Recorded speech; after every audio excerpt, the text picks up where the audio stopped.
Armies are not the first thing you think of when you hear the word sustainability, but that might be changing. This drone tank has the firepower of an Abrams, but it's powered by a battery. In the meantime, though, armies are very much unsustainable. Combined, they emit 5.5% of the world's CO2 emissions, or about as much as Russia.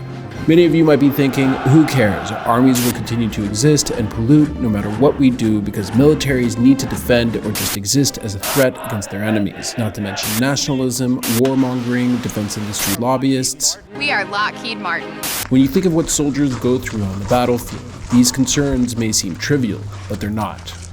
That's because big armies are not going anywhere, nor is political tension. Let's look at why armies polluting is important and what the defense industry is planning to do about it as we drift into worsening climate change.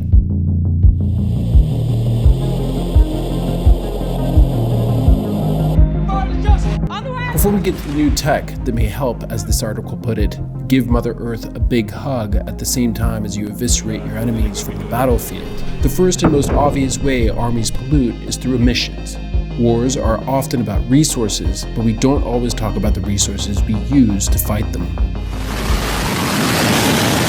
On the clock for 30. The biggest armed force by far is the United States. In fact, it's the largest institutional consumer of fossil fuels in the world. It used this much fuel in 2017, that's around $9 billion just on fuel, which makes sense when you know that fueling an F-35 for an hour's flight is $33,600, filling up an Abrams is $4,000, and flying this plane for an hour costs an incredible $170,000 an hour. So in the 10 seconds this image has been up, this plane would have consumed $470 worth of fuel. The US Armed Forces pollute as much as Portugal, a country of over 10 million people that drive cars, have factories, heat or cool their homes every day for 365 days a year. The US defense budget in 2024 is $886 billion.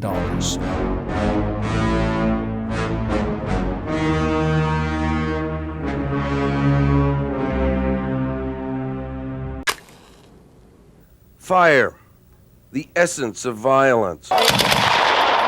When war happens, there's another set of markers that pollute. First of all, you're flying more planes, running more Hummers, launching rockets, which also burn fuel. Armed forces need to be provided with fuel, which means fuel trucks. Everything from launching a cruise missile to cooking a hot meal.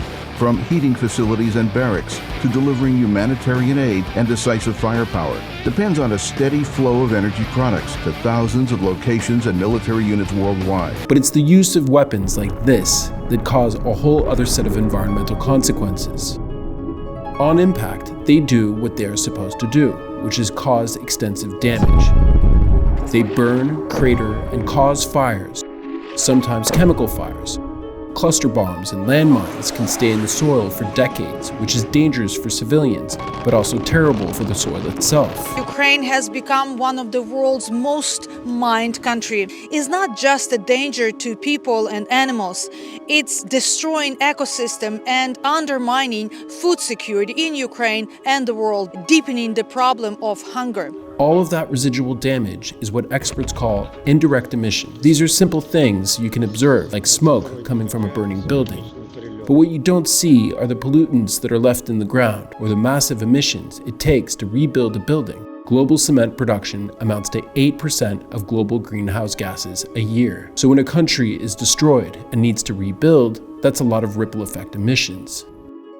So what's the defense industry doing about all of these different issues? The first type of sustainable tech that is probably the most adaptable comes in the form of bullets. Every time a bullet is fired, a bit of lead ends up in the ground. Have a look at this video from the Arizona Fish and Wildlife Department. They are testing the difference between lead bullets, the most commonly used bullets, versus leadless copper bullets. They shoot through this gelatinous material Beautiful. And demonstrate the amount of lead that is left behind every time a bullet is fired. Right out.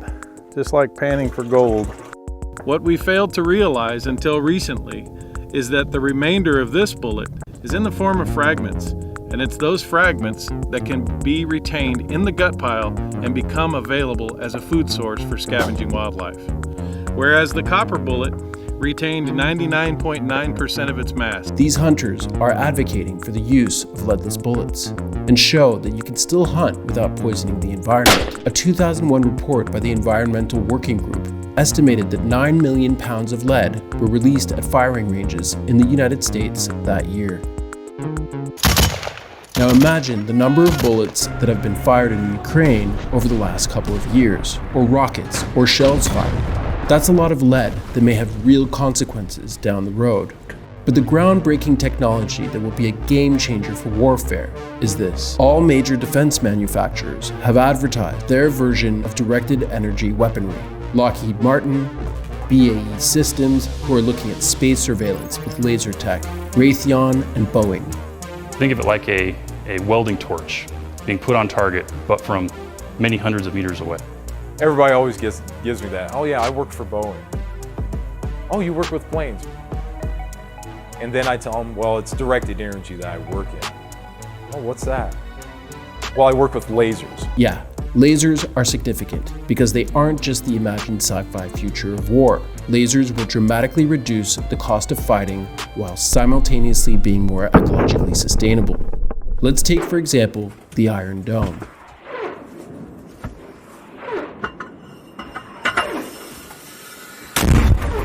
When Hamas shoots a rocket at Israel, that makeshift rocket can cost between $600 to $2,000 a piece.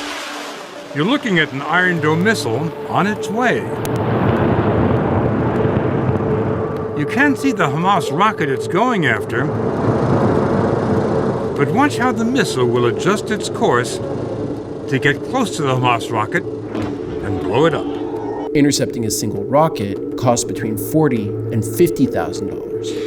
4,000 missiles cost about $200 million to intercept. A laser, on the other hand, could strike down a rocket for under $10. These weapons will soon be on the battlefield and will give a leg up to modern armies that can afford them. Other weapons we'll likely soon see integrated include solar-powered semi-autonomous drone submarines, E-tank drones, eco-friendly jet fuel.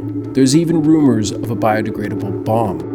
Right now, these weapons are still being developed and can be costly, but once they are streamlined, they'll become cheaper than their CO2-emitting, chemical-exuding counterparts.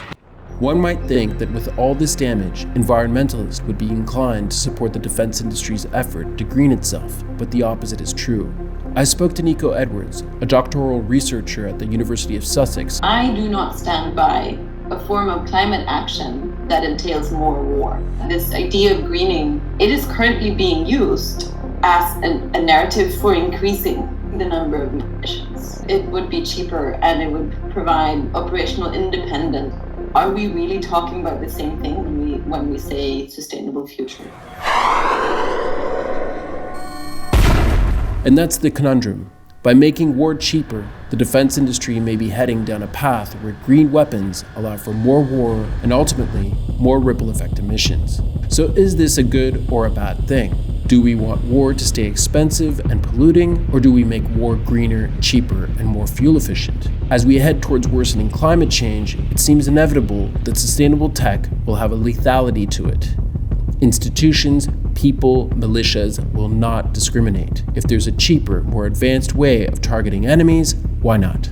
If you were on the receiving end of laser energy, you would have no idea where it was coming from or what was even happening. Sustainability is such a loaded political term, when really it's just a way to talk about being able to do the same thing we were doing before worrying about the planet becoming a big old dust bowl.